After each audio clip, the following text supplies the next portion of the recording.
شروع اللہ کا نام لے کر جو بڑا مہربان نہایت رحم والا ہے۔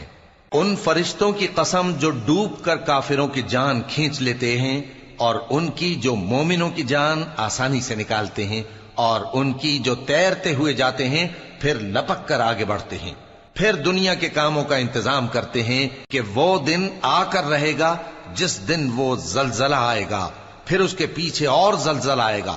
اس دن لوگوں کے دل خوف زدہ ہوں گے اور آنکھیں جھکی ہوئی۔ کافر کہتے ہیں کیا ہم الٹے پاؤں پھر لوٹیں گے؟ بھلا جب ہم کھوکھلی ہڈیاں ہو جائیں گے تو پھر زندہ کیے جائیں گے؟ کہتے ہیں کہ یہ لوٹنا تو سراسر نقصان کا لوٹنا ہوگا۔ تو بس وہ ایک ڈانٹ ہوگی، اس وقت وہ سب میدان حشر میں آ جمع ہوں گے۔ بھلا تم کو موسیٰ کی حکایت پہنچی ہے جب ان کے پروردگار نے ان کو پاک میدان یعنی طویٰ میں پکارا اور حکم دیا کہ فرعون کے پاس جاؤ کہ وہ سرکش ہو رہا ہے، پھر اس سے کہو کہ کیا تو چاہتا ہے کہ پاک ہو جائے اور میں تجھے تیرے پروردگار کا رستہ بتاؤں تاکہ تجھ کو خوف پیدا ہو؟ غرض انہوں نے اس کو بہت بڑی نشانی دکھائی مگر اس نے جھٹلایا اور نہ مانا۔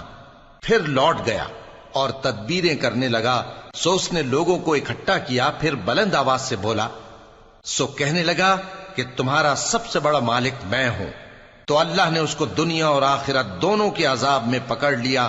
جو شخص اللہ سے ڈر رکھتا ہے اس کے لیے اس قصے میں عبرت ہے۔ بھلا تمہارا بنانا مشکل ہے یا آسمان کا؟ اللہ نے اس کو بنایا، اس کی چھت کو اونچا کیا، پھر اسے برابر کر دیا، اور اسی نے رات تاریک بنائی اور دن کو دھوپ نکالی، اور اس کے بعد زمین کو پھیلا دیا۔ اسی نے زمین میں سے اس کا پانی نکالا اور چارہ اگایا اور اس پر پہاڑوں کا بوجھ رکھ دیا۔ یہ سب کچھ تمہارے اور تمہارے مویشیوں کے فائدے کے لیے کیا۔ پھر جب وہ بہت بڑی آفت آئے گی اس دن انسان جو محنت وہ کرتا رہا یاد کرے گا، اور دوزخ دیکھنے والے کے سامنے لا کر رکھ دی جائے گی۔ اب جس نے سرکشی کی اور دنیا کی زندگی کو مقدم رکھا تو اس کا ٹھکانہ دوزخ ہی ہے۔